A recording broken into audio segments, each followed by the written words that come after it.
In this video, we're going to show you how to access your recordings that you've done within Collaborate. It's pretty easy to find, and they're also easy to share. So let's get started. If you go to your Blackboard Collaborate Ultra page, that's where you go to join your course rooms. Yours may look a little bit different if you have sessions here. That's again where you would go to actually join the room.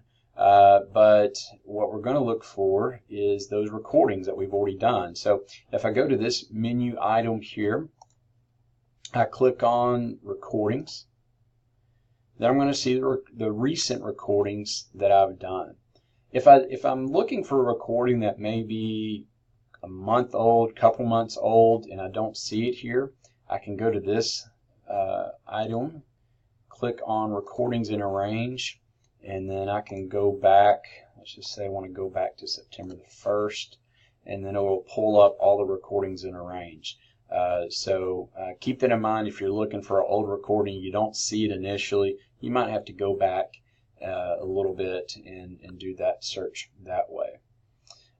One thing that you can do with the recordings as far as sharing them, now your students will have access to view this as well, but let's just say you want to share this recording with another instructor.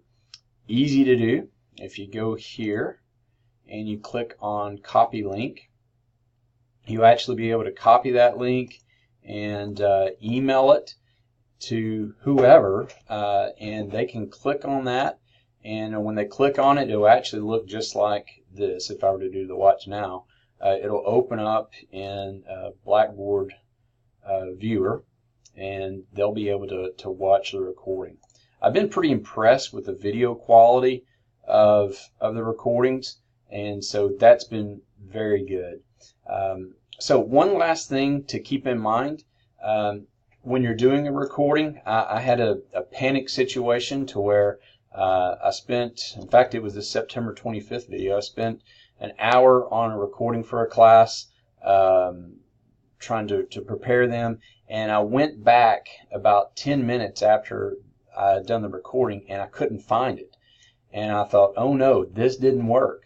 And what I realized is that sometimes you have to wait maybe even a couple hours before that recording will show up. So don't worry if you get through with a recording and you immediately go in and you don't find it. You might need to give it a little bit of time before it shows up here. So hopefully you'll find that helpful and useful. Again, a lot of great things that Collaborate Ultra can do to keep your class going, particularly if you had an internet outage at one of the locations. This allows you to keep the class going. So I hope that helps.